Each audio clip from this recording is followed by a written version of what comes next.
I've really come to love the Gospel of John and the epistles of John since I've become a member of this community. And I think the primary reason is because the message is love. The Gospel and the epistles tell us about a God who is love, whose very character and nature is love. And out of God's love, He sent Jesus into the world to reveal to us the true nature of God and to reveal to us our true identity as children of God. And so the Gospel writer says to those who believed in Him, to those who entered into relationship with Him, they discovered a new life and a new light in their lives, and they received power to become the children of God. One of my favorite verses is from the first letter of John, where the author has this tremendous enthusiasm about this theme. He says in 1 John 3, verse 1, "See what love the Father has given us, that we should be called children of God. And that is what we are." And this author and the community have discovered through Jesus a God who is love, and have known themselves to be beloved disciples. And that's been a powerful message for me personally. And I think it's the message that speaks most deeply to our community. And it's also the witness that we have to offer the world. And so we want to extend this invitation to all of you who are participating in this video series to open yourself to this wonderful truth and let it transform your lives.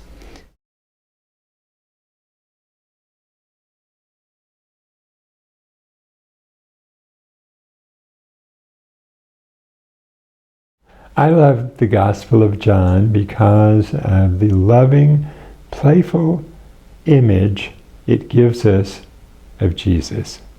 He's serious, and there are very serious things that occur in the Gospel. But there's this playfulness and this hunger to relate that is just wonderful. We all have those desires to have deep relationships with people. And Jesus shows that, sure, it's possible. It can happen. And in touching those people, He makes it happen in them. They have those relationships with other people as well as with Jesus. I mean, He opens something and it helps them to live out rather than being focused on themselves. They don't get it. He still loves them. Through all of that,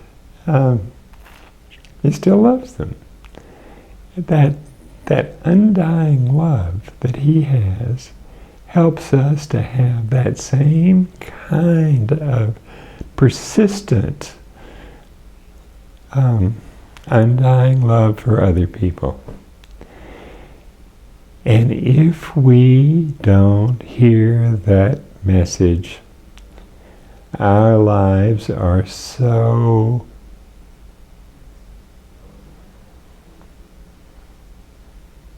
narrow,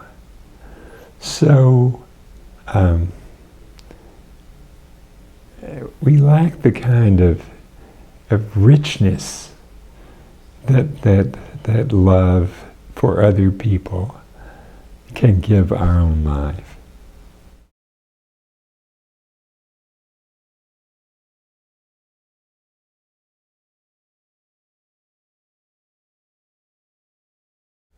God loves you. And you may be at this moment, or you may be able to remember some moments where you felt that to the core of your being.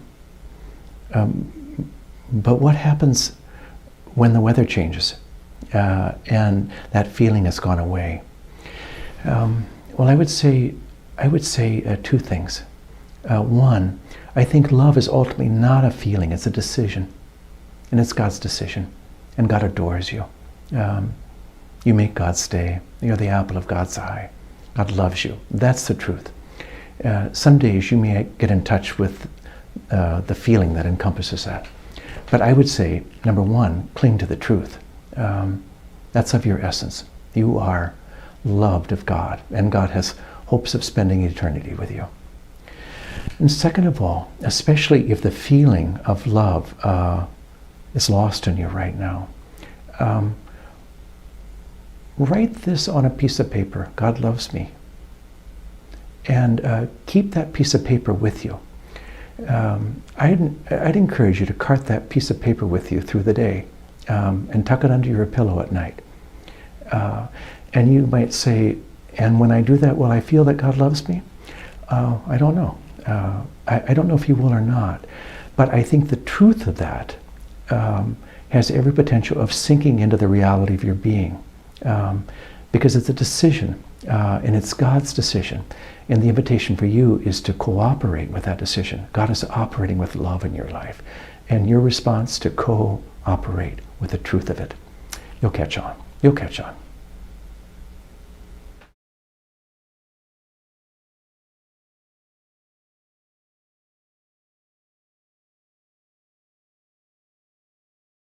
I find it's difficult to go through the day to remember what God has done. I may sense in the moment, oh, look, God's right here, how beautiful that is, oh, that was a great word. And then I continue through the day, and something else happens, and the next task is before me, the next problem, the next worry, the next assignment. And if I don't stop later, it'll easily just pass by me what's happened, what God has given me. And I find that's what a lot of people have trouble with when thinking of, well, where was Jesus for me? Sure, Jesus may be ordinary and right in my daily life, but I don't see him, and it must be something bigger. That must be why I'm not seeing Jesus today.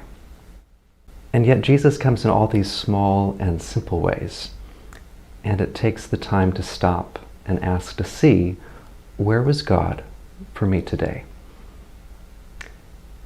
One of the most helpful practices I've found is to actually stop at the end of the day and ask and look back and see, where was God for me today? What was the gift of God for me today? So I ask questions like, what am I most thankful for today? What am I least thankful for? When was I most fully alive? And those things spark in me, oh yes, I remember that word. Remember I was anxious about that meeting and then how it came together. Or that encouragement from a brother. Or as I went outside and saw the glory of the sun through the leaves and I stopped. Remember that moment. And then in giving thanks, I realized that was God's gift to me. And not only a gift, because as John says, I am the bread of life. Even those very little things, that is Jesus to me today. That is Jesus shown up in my neighborhood, that word, that image, that consolation. Those are divine gifts. When I don't stop at the end of the day to ask, I usually forget. They fly by, new things come, but when I do stop, I'm reminded again how much God loves me and where Jesus was for me that day.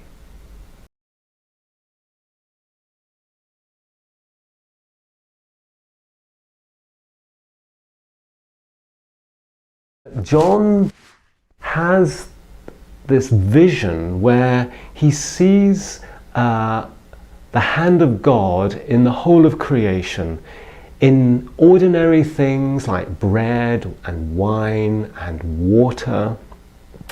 He sees God's very self breaking through.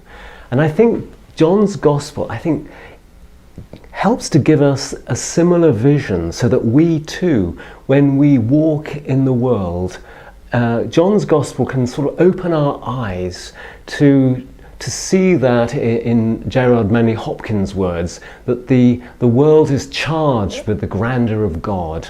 And I think it's that which draws me to John, that every time I read John, I have it's almost like my own vision is deepened. And it's extraordinary. The more one goes deeper into the words of John, in a remarkable way, I think the more one enters into the very heart of God and discovers again and again just how much God loves and cherishes each one of us.